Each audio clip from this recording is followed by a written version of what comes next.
The deep dive में स्वागत। आज हम गुरु नानक देव जी के जीवन और शिक्षाओं से जुड़े कुछ स्रोत देख रहे हैं और इनमें ना एक विचार है जो बार बार सामने आता है। हाँ, कौन सा? ये वाला, सतगुरु की सेवा कर सत्य का मार्ग पा। सुनने में ये पंक्ति जितनी सीधी लगती है, मुझे लगता है उतनी ही गहरी भी होगी। कहाँ से शुरू करें इसे समझना? बिल्कुल, ये पंक्ति गुरु नानक देव जी की सोच का एक बहुत अहम हिस्सा है। सतगुरु यानी कि सच्चा गुरु। हाँ, सतगुरु। और स्रोत ये बताते हैं कि उनके दर्शन में गुरु का स्थान सिर्फ एक टीचर या शिक्षक का नहीं है, बल्कि वो आध्यात्मिक यात्रा के लिए एक अनिवार्य मार्गदर्शक हैं। अनिवार्य? हाँ। अच्छा। हाँ, और सेवा यहाँ सिर्फ वो हाथ पैर की सेवा नहीं है, बल्कि इसका मतलब है गहरा समर्पण और गुरु के बताए रास्ते पर चलना। ये वो बात है। हाँ, ये सेवा शब्द सुनते ही अक्सर दिमाग में वही शारीरिक मदद वाली बात आती है, पर यहाँ शायद इसका मतलब है गुरु की सोच, उनके उपदेशों को मतलब पूरी तरह अपना लेना, उन्हें अपने जीवन में उतारना ज्यादा है। स्रोत इस बारे में क्या बारीकियां बताते हैं? आपने बिल्कुल सही पकड़ा। स्रोत इसी तरफ इशारा करते हैं। सेवा का मतलब है गुरु के प्रति पूरी निष्ठा, उनके ज्ञान और उनके अनुभव पर भरोसा करना। और मार्ग यानी कि रास्ता, वो है जो गुरु दिखाते हैं, सिर्फ बातें नहीं बल्कि जीवन जीने का एक तरीका। जीने का तरीका? हाँ, ये एक सक्रिय प्रक्रिया है। ऐसा नहीं कि बस सुन लिया और मान लिया। गुरु नानक देव जी ने, जैसा कि स्रोत बताते हैं, अक्सर कर्मकांड की जगह ना सच्चे आचरण और अंदरूनी शुद्धता पर जोर दिया।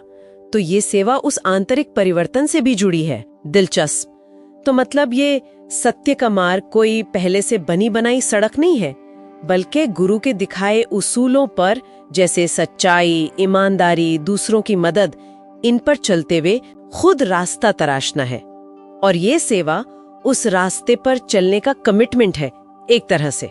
बिल्कुल कह सकते हैं, एकदम। सत्य या परम ज्ञान वो कोई ऐसी मंजिल नहीं है जिसे सीधे जाकर पा लिया।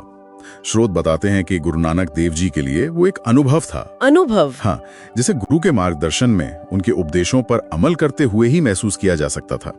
तो ये जो सेवा है, ये उस मार्गदर्शन को ग्रहण करने और उस पर टिके रहने का जरिया है। ये सिर्फ गुरु की आज्ञा मानना नहीं है, बल्कि उनके ज्ञान के प्रकाश में खुद को ढालना है। और क्या स्रोत इस सतगुरु के विचार पर और रोशनी डालते हैं? मतलब क्या ये कोई खास व्यक्ति ही हो सकता है या इसका कोई और गहरा मतलब भी है कहीं? हाँ, यहाँ बात और गहरी हो जाती है। कुछ स्रोत इस तरफ इशारा करते हैं कि गुरु नानक देव जी के लिए सबसे बड़ा गुरु तो शब्द था। शब्द? शब्द नानी ईश्वर का शब्द, या कह लीजिए ईश्वर का ज्ञान। व्यक्ति रूप में जो गुरु है, वो उस शब्द तक पहुंचाने का माध्यम है, एक जरिया। अच्छा। तो सद्गुरु की सेवा असल में उस परम ज्ञान या सत्य के प्रति समर्पण है जिसे गुरु प्रकट करते हैं। गुरु वो खिड़की हैं जिससे सत्य की रोशनी अंदर आती है। अच्छा, तो ये परतें अब खुल रही हैं। जो शुरू में एक बिल्कुल सीधा सा उपदेश लग रहा था, सद्गुरु की सेवा कर सत्य का मार्ग पा, उसमें असल में देखा जाए तो समर्पण, अनुसरण, आंतरिक बदलाव और परम ज्ञान से जुड़ने की पूरी यात्रा छिपी है। बिल्कुल। ये सिर्फ गुरु शिष्य संबंध नहीं, बल्कि सत्य की खोज का पूरा दर्शन समेटे हुए है। सही कहा आपने। ये एक पूरा जीवन दर्शन है, सिर्फ एक पंक्ति नहीं।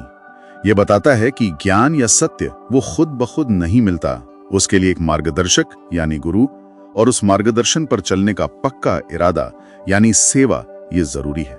इस विचार में सद्गुरु वो है जो सत्य का प्रकाश दिखाता है। हाँ। और सेवा उस प्रकाश को ग्रहण करने और अपने जीवन में उतारने की प्रक्रिया है, जिससे फिर सत्य का मार्ग खुलता है। बिल्कुल सही। और ये हमें आज के संदर्भ में सोचने पर मजबूर करता है। एक सवाल छोड़ जाता है। क्या सवाल? कि अगर गुरु का मार्गदर्शन सत्य तक पहुंचने के लिए इतना जरूरी है, तो आज के समय में जहां इतनी सूचना है, ज्ञान का विस्फोट है, हर कोई मार्गदर्शक होने का दावा कर रहा है, ऐसे में एक साधक के लिए असली सद्गुरु की पहचान क्या हो और उसकी सेवा का व्यवहारिक रूप क्या हो सकता है? ये सवाल शायद हम सोचने के लिए अपने साथ ले जा सकते हैं।